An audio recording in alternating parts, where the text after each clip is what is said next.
Hi, this is your application specialist, Adam Best at FREY Municipal Software.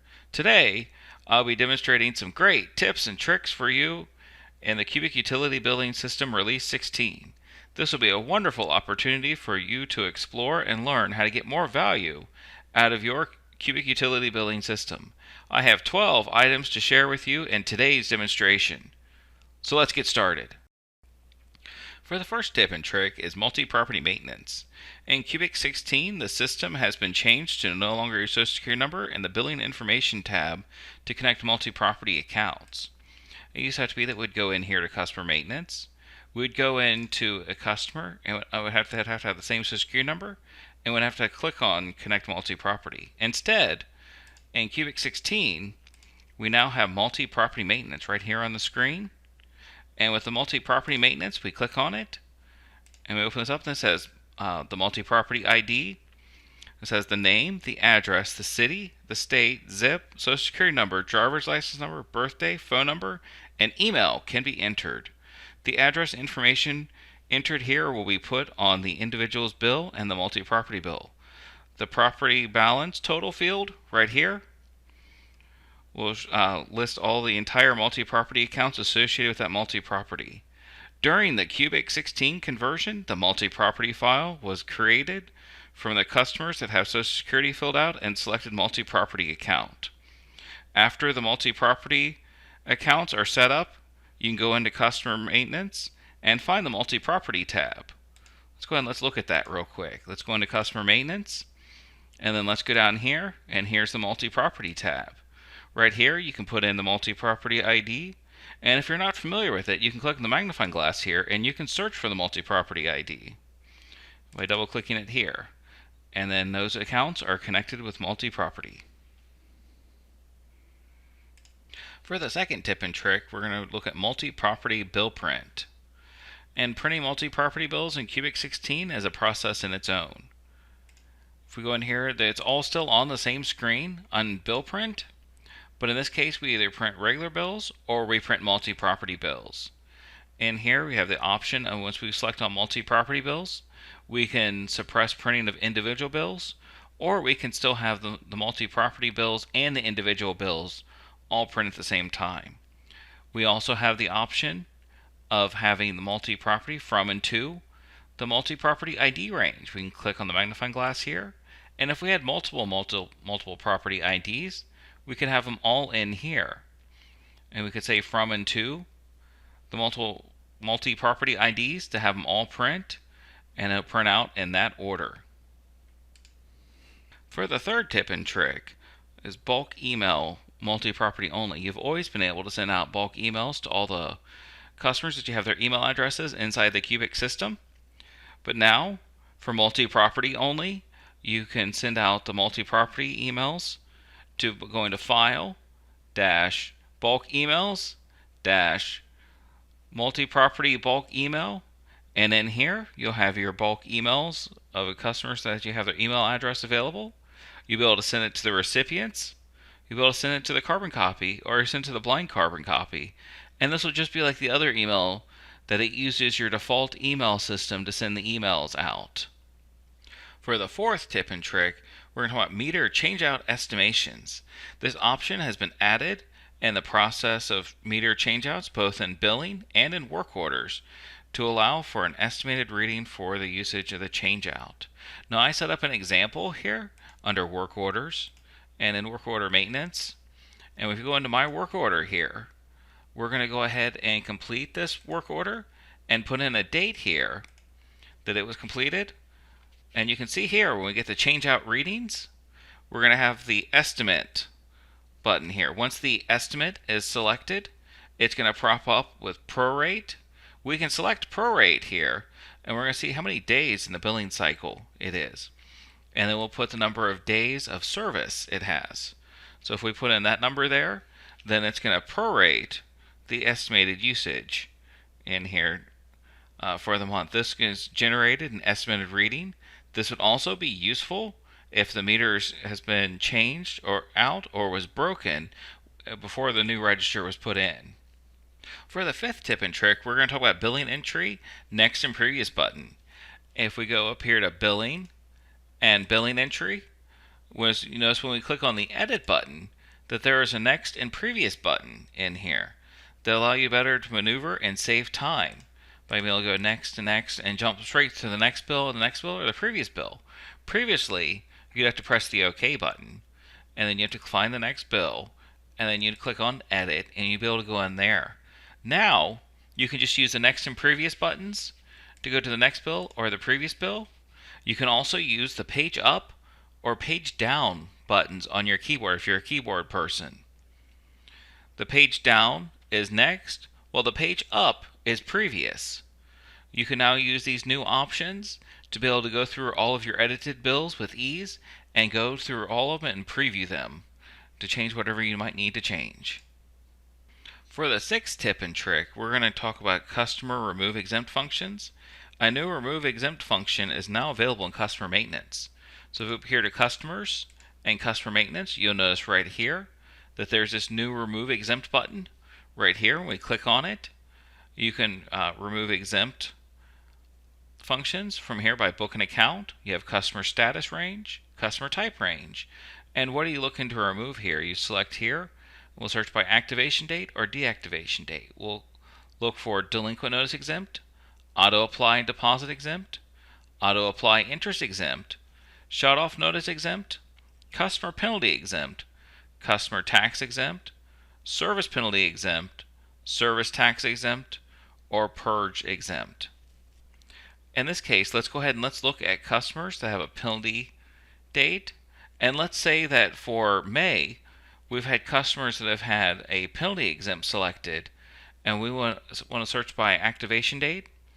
And we want to see who has an activation date or a deactivation date. We can select one or the other in here. But let's go ahead and let's leave it by activation date. And maybe let's say we're supposed to turn it off by the end of the month. So we're going to go in here and we're going to put in May 1st to May 30th. And when we go in here, we're going to go and say the OK button.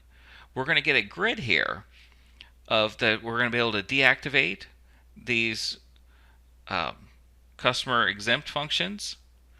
And right here we can say update deactivation date when a deactivation date already exists. So what we're going to do is we're going to override if there's a deactivation date already in there with this date. We'll simply just go ahead and select which customers we want to remove their exempt function, in this case the penalty exempt.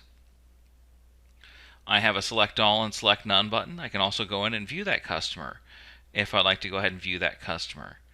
And I can see in here that they do have penalty exempt selected, that they have it for the month of May. We can exit out of here. We can say OK. And now that we see that this exemption has been removed, go ahead and say OK. And then now when I go and look at that customer in customer maintenance, I can see that the penalty exempt has now been unselected and the deactivation date has been put in with the date that I used there. For the seventh tip and trick, we're going to go in here to top usage charges. You can now click on customers reports top usage charge report. For the top usage charge report, you can get the top 10 to 20 customers. Usually for annual reports, we can pick it by book and account range. We can pick it here by water, sewer, gas, electric, or demand electric.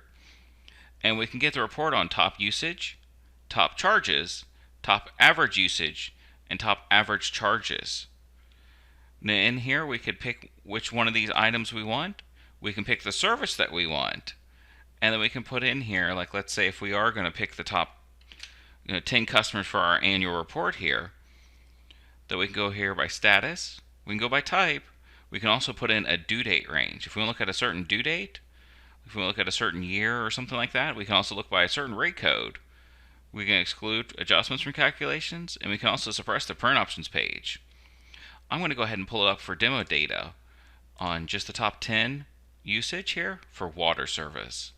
So we can see here, if we scroll down to it, the top 10 customers right here, we have it by rank, we have it by book, we have it by account, name, service address, and the usage.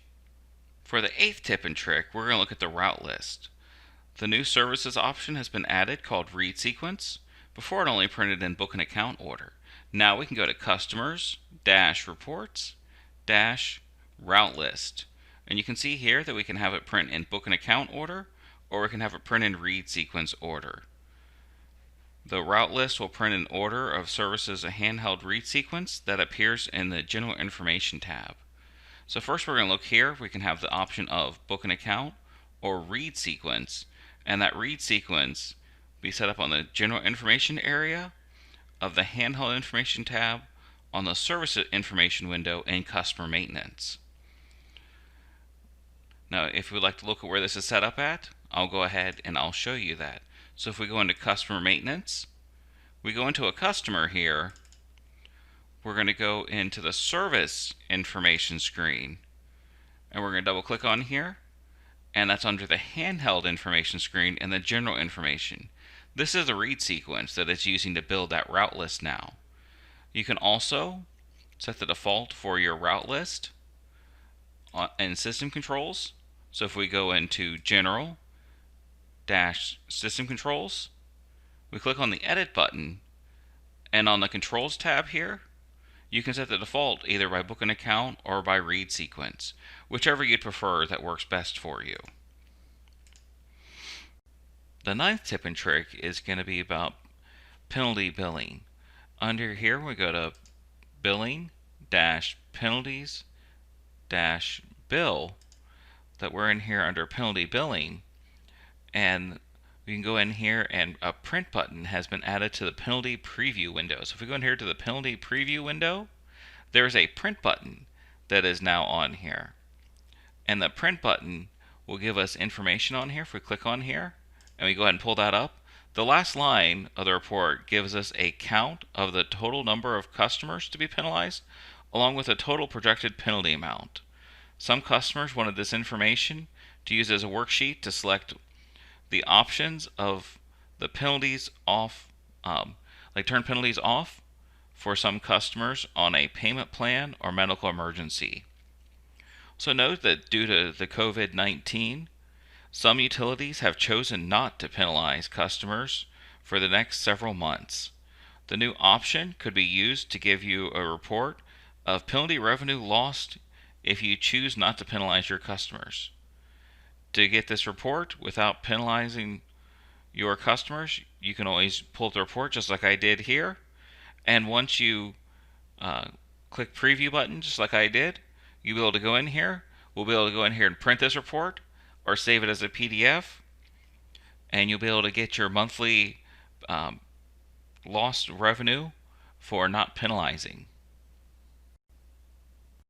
For the 10th tip and trick, we're going to go into customers. You now have the ability to add 99 additional addresses. If we go in here to customer maintenance, and we can go into any customer that you notice on the billing address 1 line, and also on the owner address 1 line, there's now the additional addresses field. Once we go in here, we can go ahead and click on additional addresses, and you have the ability to add up to 99 additional addresses. This can be useful for snowbirds. Once the additional addresses are added in here, you have the ability to assign the additional addresses onto the selected account of either the billing or owner address, depending on which additional address button is selected. So if we go in here and let's go ahead and let's add in the office in here, the FREY office. So if we go in here, we go to 40 North Grand Avenue, and we are in Fort Thomas, Kentucky, and that's 41075. And then we can go and press OK here, just to kind of show you how this works, that we put an additional address in here, and we now have the ability to assign this button. If we click on assign, it says, are you sure you want to assign it? We can say yes. You can see here that it added in the current address in here. It assigned the FREY office address in here, and it lets you know that it's been changed in here. That this feature will allow you to change it for snowbirds. You can add the current address that are in here just like we just did. And then we can also, when you go to different customer copy options, we go in here to copy, that you have the ability to have additional addresses copied with you. That when you copy the billing information or the owner information, that will be copied in there. And that information also can be brought over by synchronizing. When you're synchronizing billing information or owner information, you can synchronize with the additional address information in there as well. For the 11th tip and trick, we're going to go back to customers. We go back in here to customers, and in here, when a new customer is added after Cubic 16 release is loaded, we go in here, we can go to add, and let's go ahead and let's add in a new customer. Let's say it's book 1, account 1, and we just go in here and we're going to fill in the new information here to show you that there's a date created field that will automatically be populated with the current date. So if we go in here and we just put in, we're going to put in test account in here, and then we're going to put in the address of, put in 123 Main Street, and then we can go ahead and just press enter through here and let it fill in the default city, state, and zip.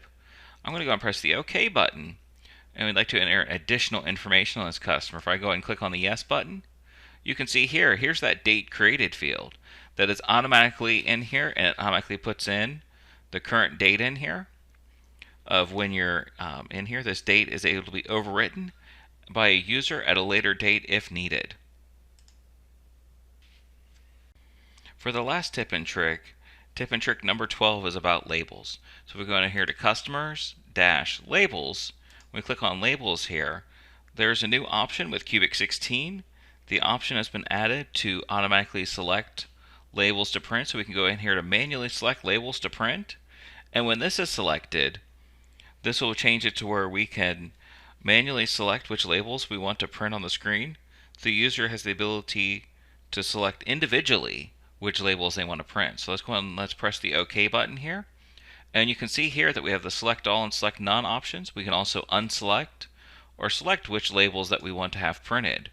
So like if we go through here and maybe let's unselect, I'm just manually unselecting a few different labels here.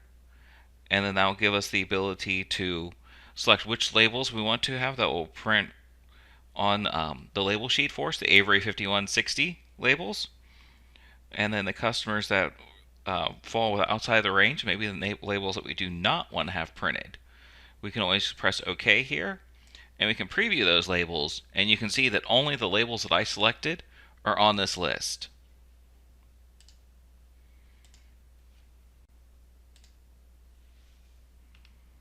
This concludes the Cubic Utility Billing System Release 16 Tips and Tricks presentation. This is Adam Best. I hope you enjoyed my presentation and picked up on many items that will enhance your daily Cubic experience. If you have any questions over any of the material I covered in this presentation, please don't hesitate to contact us at support at FREY at 1-800-659-3739. Let me repeat that again, 1-800-659-3739. We will be happy to assist you. Thank you.